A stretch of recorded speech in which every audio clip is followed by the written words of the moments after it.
hidden treasures of the 119th Psalm.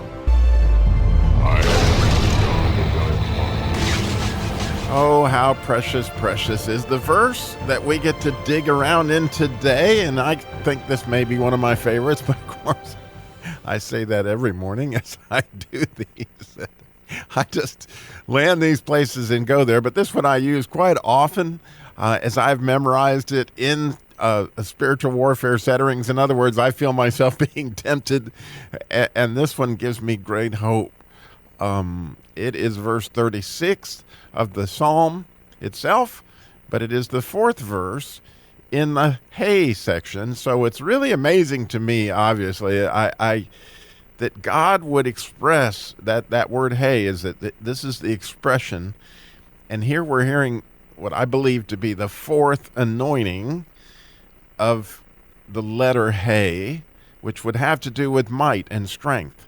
And so, it very much will give you strength if God will answer this prayer of David's heart. So, the verse reads, I won't hold you up anymore. It reads, "Incline my heart unto thy testimonies, and not to covetousness." Now, this word incline there is just a beautiful word. David uses it a couple times in this psalm, and the idea almost is that you're bending the bow, and it has everything to do with good potential, okay? Because it's got this tet letter in it. Some pronounce that letter tes, but either way, it's the number 9, which has to do with, right, babies. Like, there's all kinds of potential in this idea of inclining. So inclining my heart, like, wow, how cool would that be? And God's going to do that through expression here, because here's what he's saying, that there's things that God says to us through his word and through us tuning our hearts to WGOD, to God. He can incline our hearts to these testimonies. This is not only his Old and New Testament, and so the Bible itself is a book of examples, but other places that he has come through for you before when you feel yourself being tempted, because here's what we're inclining away from, and not unto covetousness. And so once again, I say that this psalm, the sages of Judaism have taught that this is the ultimate spiritual warfare psalm, and this verse certainly has got that kind of potential, because, oh my goodness, as God can incline our hearts to how he's come through for other people in the past, how he's come through for us in the past, and simply put, that how much he loves us, right? That's the whole thing testifies to that. And not unto covetousness. Now, this word covetousness is key to the verse, in my opinion, in that this is not the covetousness that's in Exodus 20 and what we normally think of as the 10 Commandments and coveting thy neighbor's, house and wife and all that kind of stuff. Although I'm sure the words are related, but this particular word, covet, is that of sort of profit. Like, the first place that you find this word in the Bible is when Joseph's brothers were talking about killing him, and they say, well, what profit would that be to us? We need to sell him into slavery. And so the idea is unjust gain. And that kind of, I think it's called weefy. What's in it for me? Weef me or something. I forget how it's pronounced. But anyway, what's in it for me? So incline my heart to these kind of things and not unto unjust gain. So I want to give you an example of this, which I know you're going to think, wow, Robby, you're pretty depraved. Well, I am. Thank God for Jesus. And thank God that he's made me a Baal Teshuvah, we've talked about before. That's the master of return. Unlike the prodigal son, I had to come back from a really bad place. But in order to illustrate this verse, I think it's good to think about this one. So I've never been a big person, even though I was a car salesman for 40 years, of getting unjust gain from a standpoint of selling a car. But one time I found myself in a gigantic test, and I'm going to be honest, I failed it. And here's how it was set up. I got fired, actually, for having a Bible study and doing a whole bunch of stuff that had to do with God at the one dealership I was working at, and they just did not appreciate my faith. would say, or maybe they thought I was a nut. I don't know, and maybe I was, or maybe I was bad for their business. I don't know, but what I do know is I got fired. Okay, and as a result, like anybody, that's hard on a man, and I'm trying to find my next career path, whatever that may be. And I was the general manager of Bob Neal, Chrysler Plymouth Jeep Eagle in Winston-Salem, North Carolina. And I got a call from Chrysler, and Chrysler said to me, Robby, I don't have any idea why they fired you, because we never sold Chryslers. The dealership had been very, very successful from a standpoint of selling new cars, because we were selling like 200, cars a month when we took it over, it was like selling 30, and so we'd been there about 5 years and really, really grown the business from a standpoint of selling new cars.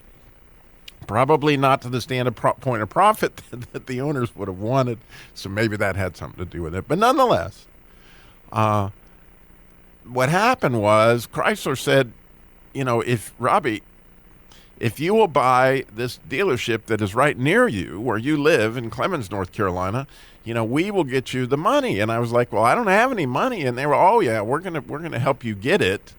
We'll get Chrysler Financial to loan you the money. And here comes the test. Okay. So, I go thinking that I can trust this situation, or thinking I understand the situation. And I go to the people who are selling the dealership, and I get what's called a buy-sell, which legally binds me to buy this dealership, because, they make all sorts of plans when they're going to sell their dealership, as far as laying off people and all these things. So I'm legally bound at this point in time to buy this dealership. I go to Chrysler Financial expecting to get the money. And they say, well, Robby, you don't have any money. And I said, well, I kind of told you that, going into this. And they go, oh, we can't do that. You're going to have to come up with another $100,000 in cash in order for us to have that kind of leverage. So I was in a horrible bind. And you see, I was scared. And so all of a sudden, what's in it for me becomes, in this case, not necessarily, just planning to come up with some unjust gain. It was just to save my bacon, because I was scared that I was going to get my rear end suit off if I didn't do something about this situation. So I went to an attorney that was a very shrewd one, that used to work for a very, very shrewd businessman that I used to work for. And he gave me this plan, which was essentially to sell stock in the dealership to raise the $100,000, but to the stockholders that were buying the stock, they were to not know I didn't have any money, according to what his plan was. Okay, so here's the test, right? I could feel in my bones this wasn't right. I was definitely a Christian when it happened. The year is actually 1998. I remember it vividly, because this test, when I failed, it radically changed my world. So I knew in my heart that Jesus had come through for me so many, many, many times. And I wish at that point in time, my heart would have been inclined to his testimonies on all the places he's come through for all the Bible characters that are in the Bible, which I knew at this point in time to some extent, and as well as I wish I'd known it. And I knew how many times he'd actually healed me from cancer in 1996. So, I had really good testimonies to lean on, but I didn't. I leaned towards what's in it for me, and I took the bait, and I went out and sold this stock. I not only sold the stock, I sold it to my family to some extent, and I sold it to one man that was in our Sunday school class who I knew to be a seeker. He had not accepted Christ, but he was a friend, and he bought the stock. Well, he came to work for us. And it just so happened he was the one that discovered the fact that I didn't have any money in the dealership, because he was pretty smart with money. And it blew up big time. But that wasn't and of course, certainly I looked foolish, and all my friends and my family said, Robby, why didn't you just trust us? Why didn't you just tell us? And they all didn't pull out. They didn't leave me hanging. But that was the foundation that dealership, Westside Chrysler Plymouth, was built on. And so years later, in 2007, when all the money was stolen, not by me, but by somebody else, I realized that, the building had been I mean, the whole transaction had been built on deception, and so Satan had a foot in because I had not inclined my heart to God's testimonies. I'd inclined my heart to covetousness, this kind of covetousness, you see? And so I say all that to say now, just like in Joseph's brother's case, okay, I wouldn't be talking to you on this podcast right now had all this not taken place. In other words, what Satan meant for evil, God used for good, and certainly God has blessed me with an unbelievable career in radio and whatever, but I don't want to miss what God, took my mess. All these things clearly hurt a lot of people financially, hurt my family in so many different ways. There's no way I can undo what my sin did. However, hopefully, you can learn from what I'm saying, okay? And hopefully, we can all pray the prayer of King David, right? Incline our hearts, Lord. Incline our hearts to your testimonies. You always come through. And not unto what's in it for me, because what's in it for me ultimately is you, Jesus. And that's my prayer for all of us today in Psalms 119.